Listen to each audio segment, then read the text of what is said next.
Hey guys, it's Danny. Welcome to another Q&A session. Today we are outdoors again with my curly hair undid, whatever. I talked about what happened in the previous video, what happened during these past few days and why I have to film outside. So if you missed that, I'll put it down below. I'm not gonna take too much time with that, but yeah, for a while we shall be filming outside, and it just so happens as we were filming, a storm is brewing.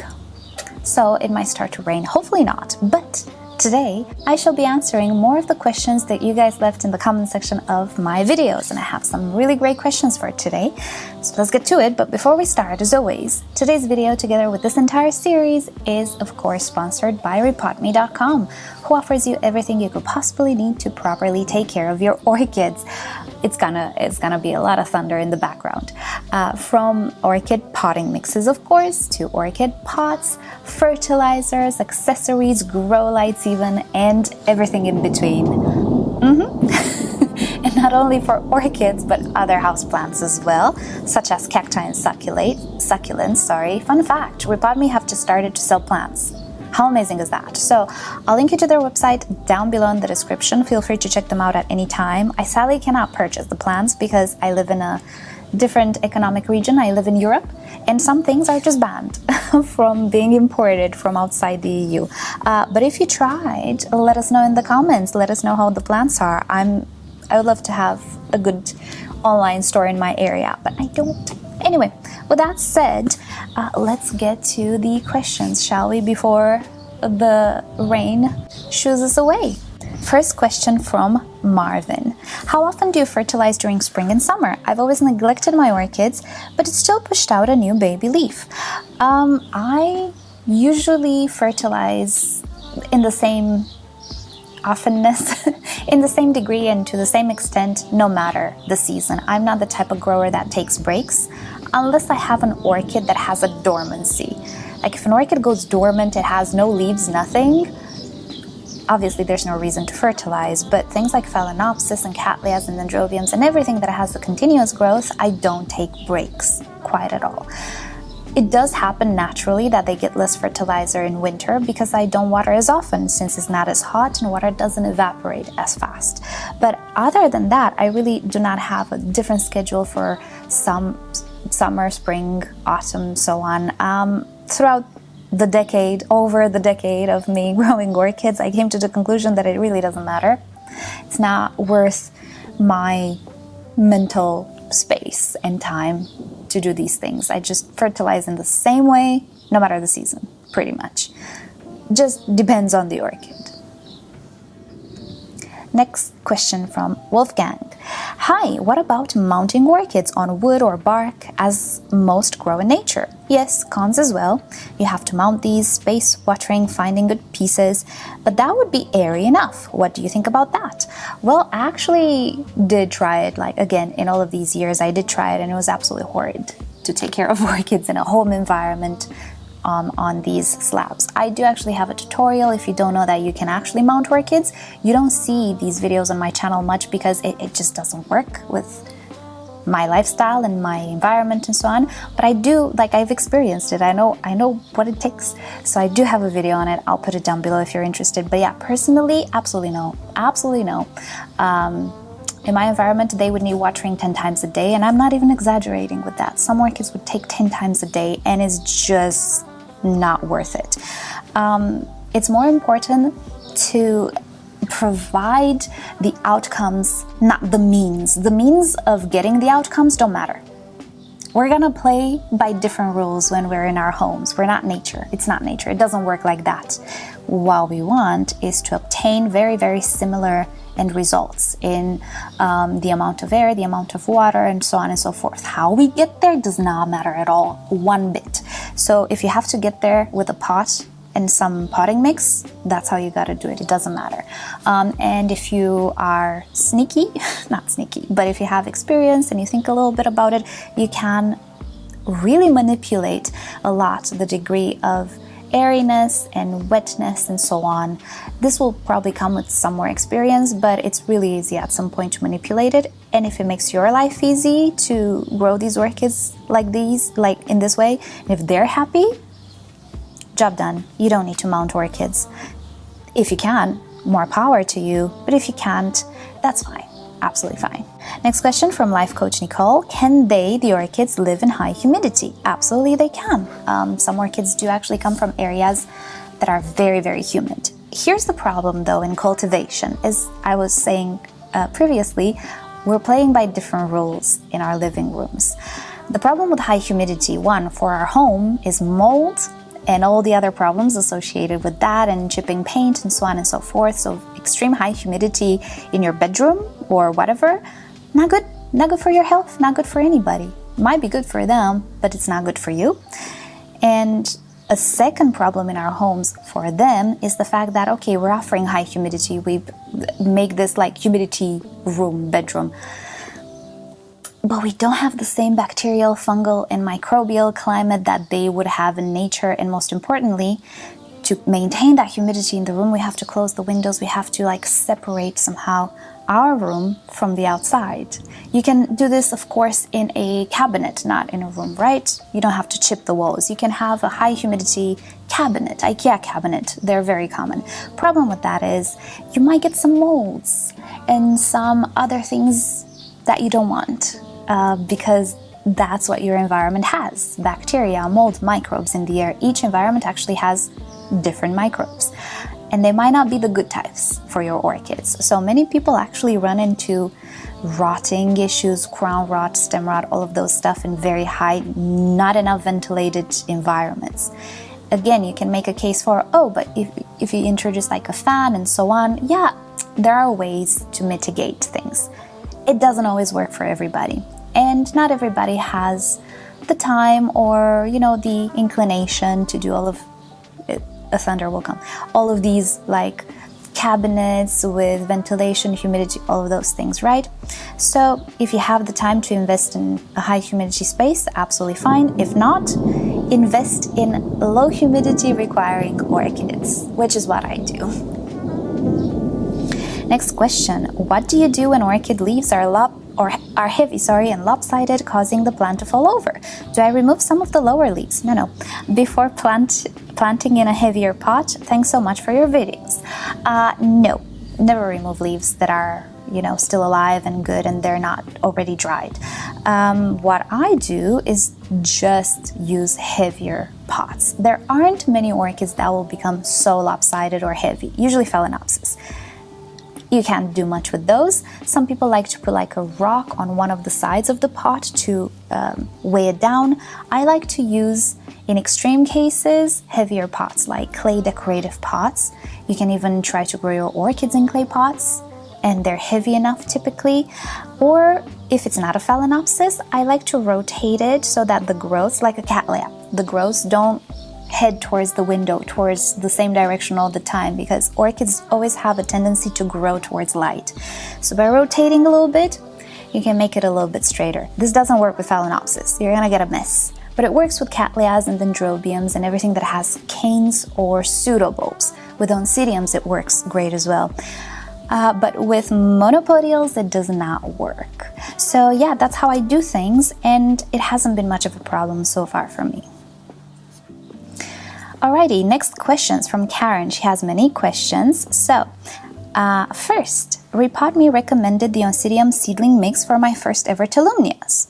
The bark is finer. I actually grew Tolumnias in that mix when I managed to import many years ago, that particular Oncidium mix.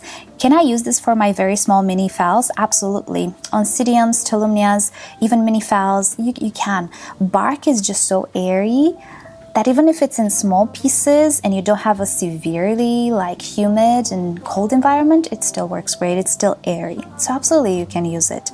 And of course, mini phals have very thick roots as well. I don't think you're gonna have issues with suffocations or anything, and especially if you have those slotted pots, no issue.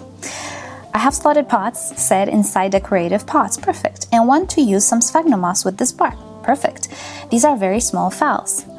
Absolutely, you can do some experiments. If you feel like that bark dries unevenly or it dries very fast, use some sphagnum moss. it's to some extent trial and error.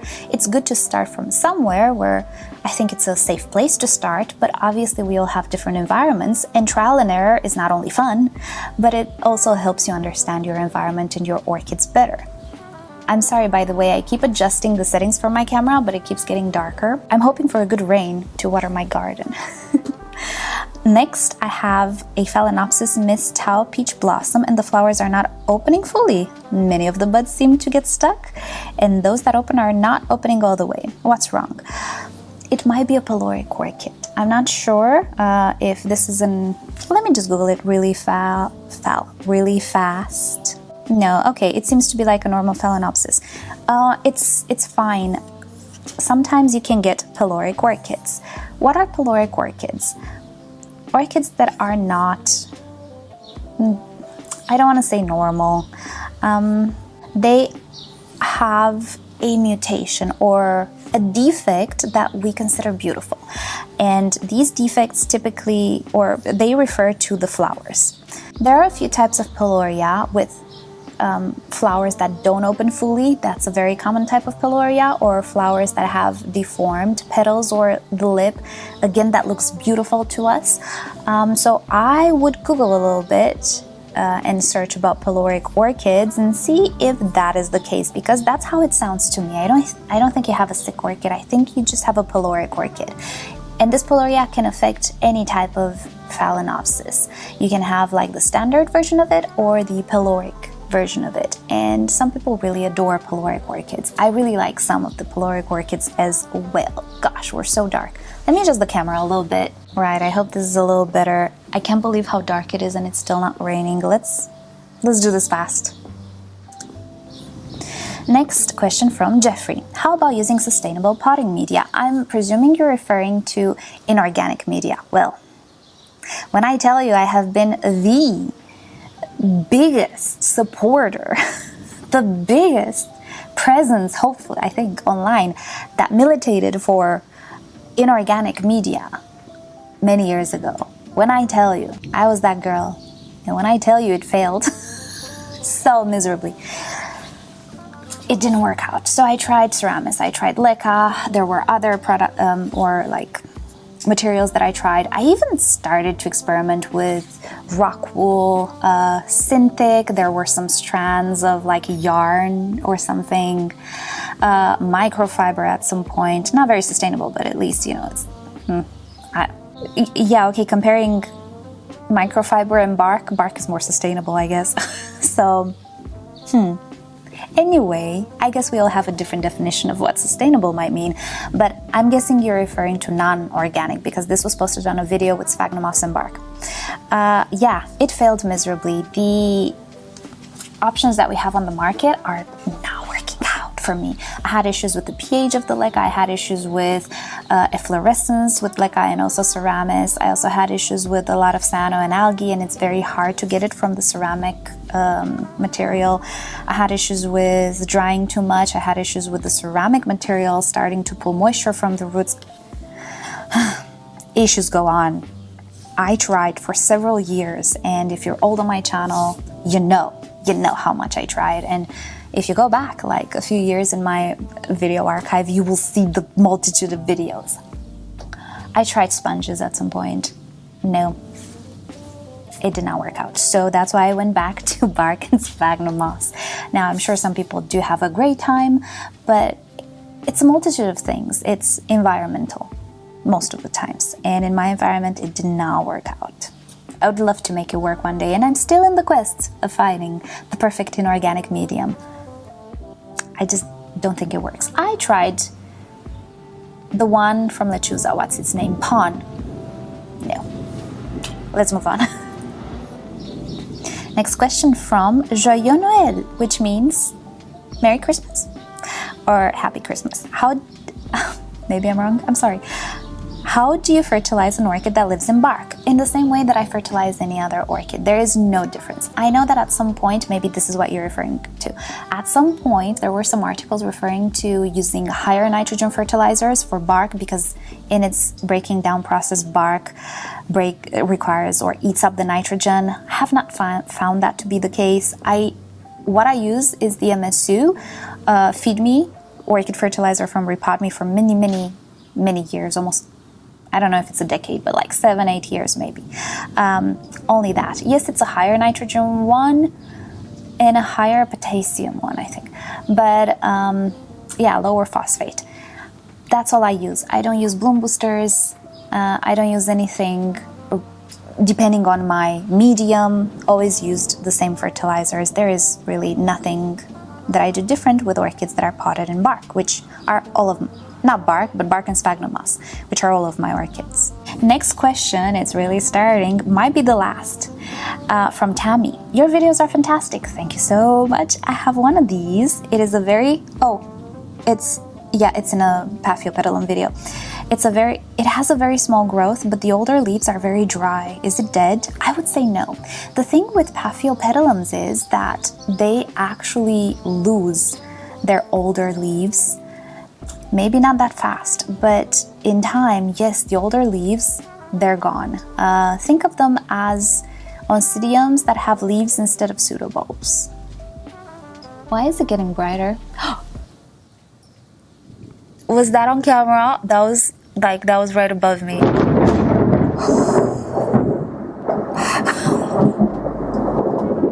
Look, this is the last question, you guys. Right, Paphiopedilums.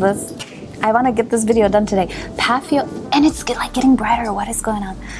So, maybe it's going away. So, Paphiopedilums, at some point they lose their older growths, and it's absolutely normal. Don't worry about it. If you have the new growth and it looks good, treat the orchid just like you would normally, and it might actually replace, the older growth, and it might actually be okay. So they tend to do that, and naturally in time they do lose their older growths and the leaves, and they will just dry. I would say maybe something happened to the older growth, but it doesn't matter. If you have new growth, you have chances to keep the orchid. And I think that's about it. I'm not sure what's gonna happen. I don't know if the storm is going away. It's kind of right above me, but it's getting brighter somehow. I'm overexposed now. So thank you guys so much for watching. I hope you've enjoyed today's video. Thank you so much, rePotme, for sponsoring yet another video. Yeah, it's been ups and downs today, right? But it's been fun. I love filming outside because it's fresh air. And I love the rain.